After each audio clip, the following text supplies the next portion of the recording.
Hi folks, and welcome back to another philosophy club. Okay, so this week we're going to do something a little different, and by different I mean we're going to apply a philosophical theory to something very simple and see if we can get a new meaning out of it. This is one of my favourite things to do in philosophy. So sometimes we can use philosophy to look at music, or films, or other books to help us understand them, or to help us find new meanings in them. So today, what can philosophy teach us about the nursery rhyme Itsy Bitsy Spider? And what can Itsy Bitsy Spider then teach us about life? This is just kind of like a fun thing, don't take it too seriously. So, I'm sure you're all aware of the nursery rhyme Itsy Bitsy Spider. If you're not, here's how it goes. I'm not going to sing it, but I might just say it. So, the Itsy Bitsy Spider climbed up the water spout. Down came the rain and washed the spider out. Out came the sun and dried up all the rain, and the Itsy Bitsy Spider climbed up the spout again. So this nursery rhyme would usually be accompanied by certain hand movements, and it was used to teach hand-eye coordination to children. But what if Itsy Bitsy Spider can teach us something else? Something about the meaning of life, something deeper. It's not really what the nursery rhyme is about, but hey, we're going to stretch this idea and see how far we can get with it. Okay, so maybe to help us with this, the philosophy of French philosopher Albert Camus might be useful. In a way, Itsy Bitsy Spider is a lot like the character of Sisyphus of Greek mythology. In the myth of Sisyphus, the character Sisyphus, who is a king, cheats the Greek gods out of death, and so is punished by them to roll a boulder up a hill for all of eternity, only for it to fall back down the hill every time.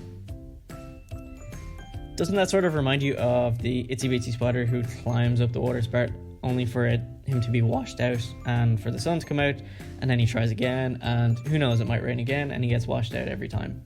Just like that spider, Sisyphus is condemned to roll the boulder up the hill only for it to fall back down.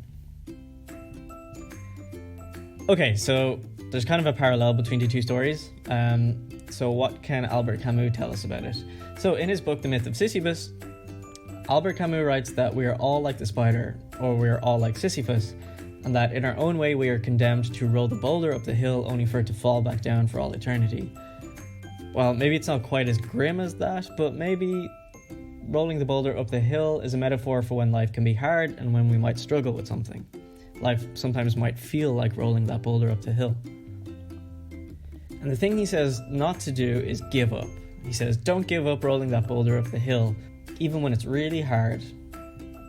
But instead accept that life can sometimes be tough, and that sometimes we can struggle, and that maybe, just maybe, we can find meaning in the struggle.